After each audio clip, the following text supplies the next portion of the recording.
G7 ഉച്ചകോടി കാനഡയിൽ വെച്ച് നടക്കുന്നത്. ഇന്ത്യൻ പ്രധാനമന്ത്രി ഈ മോശം നയതന്ത്ര ബന്ധം നിലനിൽക്കുന്ന ഒരു രാജ്യത്ത് ഒരു അന്താരാഷ്ട്ര ഉച്ചകോടിയിൽ പങ്കെടുക്കാൻ എത്തുമോ എന്നൊരു സംശയമുണ്ടായിരുന്നു.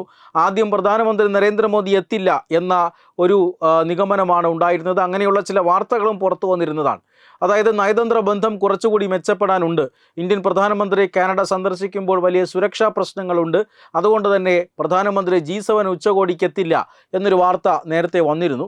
അതിനുശേഷം വിവിധ രാജ്യങ്ങൾ ഇന്ത്യയുടെ വിട്ടുനിൽപ്പിനെക്കുറിച്ച് വലിയ ചർച്ചയായിരുന്നു. ഒരു സുപ്രധാന ഉച്ചകോടിയിൽ നിന്ന് ഇന്ത്യ വിട്ടുനിൽക്കുന്നത് അത് വലിയ ക്ഷീണമാകും.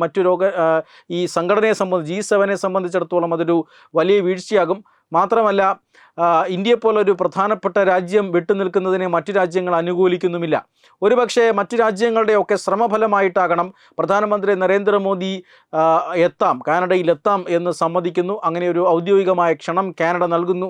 പ്രധാനമന്ത്രി നരേന്ദ്രമോദി അവിടെ G7 ഉച്ചകോടിയിൽ പങ്കെടുക്കാനായി എത്തുന്നു.